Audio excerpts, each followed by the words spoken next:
Halo, assalamualaikum warahmatullahi wabarakatuh. Bertemu lagi dengan Sembilan Formosa. Jadi kali ini saya sedikit berbagi kisah atau berbagi cerita seputar TKI dan TKW di seluruh dunia ya guys.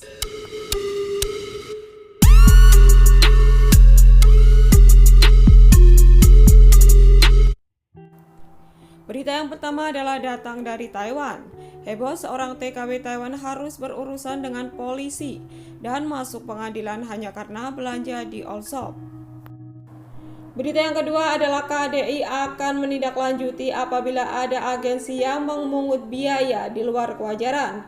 Inilah nomor-nomor telepon yang bisa Anda hubungi apabila terjadi masalah. Oke, sekarang kita langsung bahas berita yang pertama. Heboh, seorang TKW Taiwan harus berurusan dengan polisi dan masuk pengadilan hanya karena belanja di all shop. Begini kronologinya. Sebut saja namanya Mawar. Awalnya dia memesan makanan di All Shop Indonesia. Makanan tersebut adalah jengkol, karena memang di Taiwan sendiri susah untuk mendapatkan jenis makanan yang satu ini. Selain harganya mahal, juga jarang sekali ada yang jual. Mawar memang belum pernah beli jengkol lewat All Shop sebelumnya. Sehingga begitu melihat di Facebook ada yang menawarkan jengkol bisa dikirim ke luar negeri, dia buru-buru memesannya. Setelah harganya cocok, Mawar langsung memesan jengkol tersebut dengan harga yang lumayan mahal, karena ongkir ke luar negeri memang mahal sekali. Setelah deal, Mawar langsung transfer uang dan keesokan harinya barang langsung dikirim sama penjual. Setelah menunggu beberapa hari, bukannya jengkol yang datang, malah surat pengadilan dari kepolisian. Mawar syok bukan kepalang.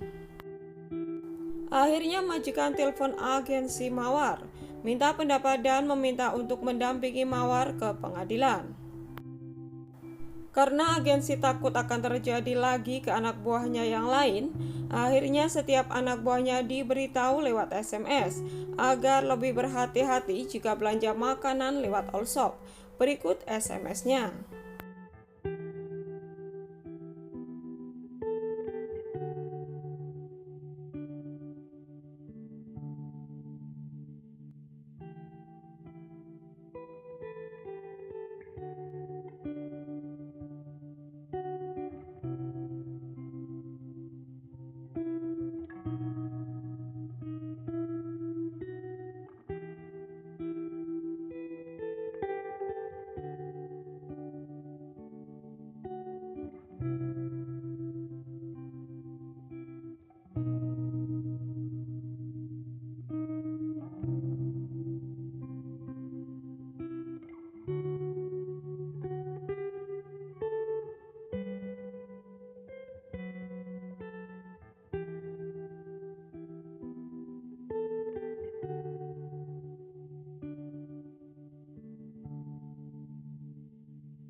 Itu tadi SMS-nya ya guys. Jadi kronologinya itu begini ya guys.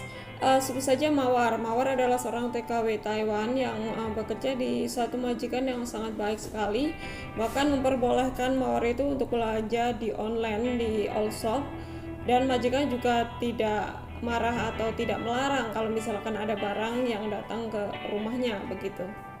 Karena ada sebagian majikan itu tidak memperbolehkan kalau alamatnya itu dibuat membeli barang guys. Tapi alhamdulillah majikannya Mawar ini baik, jadi memperbolehkan begitu.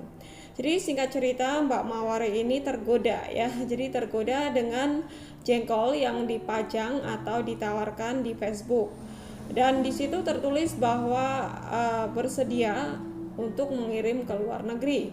Oke, dan setelah itu Mbak Mawar itu langsung memesan begitu ya, karena dia tahu bahwa jengkol tersebut bisa dikirim ke luar negeri. Setelah sepakat dengan harganya, akhirnya Mbak Mawar langsung mentransfer uang ke penjualnya dan keesokan harinya barang langsung dikirim sama penjual guys. Nah, selang beberapa hari bukannya jengkol yang datang ya, bukannya jengkol yang datang, tapi ternyata malah surat dari pengadilan.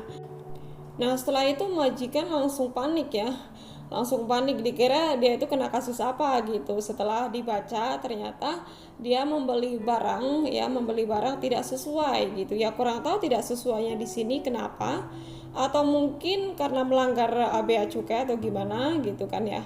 Nah, Setelah itu majikan langsung menelpon agensi minta pendapat ya, terus disuruh untuk mendampingi Mawar ke pengadilan. Nah, di sini saya tekankan ya guys bahwa tidak semua pengiriman makanan ke luar negeri itu dicekal atau ya begini atau kena kasus seperti ini. Karena toh masih banyak sekali pengiriman jengkol ke luar negeri itu bisa lolos. Nah, di sini sebetulnya ada dua kemungkinan kenapa hal ini bisa terjadi. Jadi, kemungkinan yang pertama adalah si penjual ini belum pernah mengirim makanan ke luar negeri sebelumnya, sehingga dia tidak tahu prosedur bagaimana pengepakan ya. Jadi, bagaimana pengepakan untuk makanan, karena memang beda ya guys. Untuk makanan dan barang lain itu pengepakannya berbeda. Nah, kemungkinan yang kedua adalah di tulisan atau keterangan di kertas itu berbeda dengan isinya. Ya, mungkin di kertasnya itu ditulisnya baju atau apa, tapi kenyataannya di dalamnya adalah makanan atau jengkol begitu. Karena makanan-makanan yang berbau seperti ini itu memang sangat sensitif sekali, guys. Bisa jadi penjualnya itu tidak membungkus dengan rapi sehingga ada bau yang keluar dari bungkusan tersebut, sehingga mungkin pihak bea cukai merasa curiga gitu, akhirnya dibongkar dan ternyata isinya itu makanan gitu, jadi tidak sesuai dengan tulisan yang berada di kertas guys. Karena sebetulnya hal ini pernah juga terjadi ya guys, tapi kasusnya itu di bandara. Jadi ada seorang TKW Taiwan itu didenda 3.000 NT gara-gara membawa pete dengan jumlah yang banyak.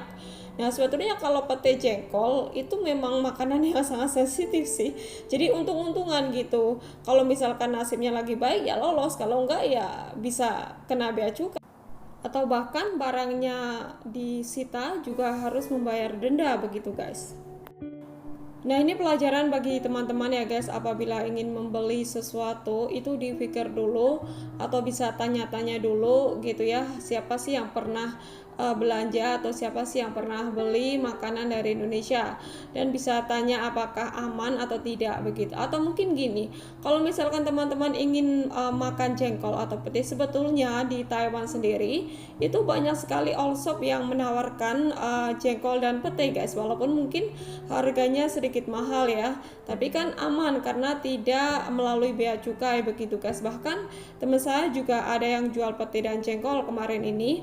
Jadi kalau misalkan teman-teman ingin membeli makanan sejenis jengkol dan pete itu bisa di Taiwan saja, nggak usah ke Indonesia gitu, nggak usah beli dari Indonesia begitu guys. Nah, itu tadi ya guys berita yang pertama. Oke, sekarang kita langsung bahas berita yang kedua. Bantuan untuk orang Indonesia di Taiwan. Perpanjang kontrak TKA, agensi hanya dapat memungut biaya pelayanan bulanan sebesar 1.500 NT. Bila TKA sudah bekerja di Taiwan selama 3 tahun, biaya pengurusan dokumen seperti ARC, paspor dan sebagainya dari KDI sebesar 850 NT dolar dan dari Depnaker sebesar 300 NT dolar. Agensi tidak bisa memungut biaya lebih dari itu. Pindah majikan, pindah kerja, pindah agensi dipungut biaya 20.000 sampai 30.000.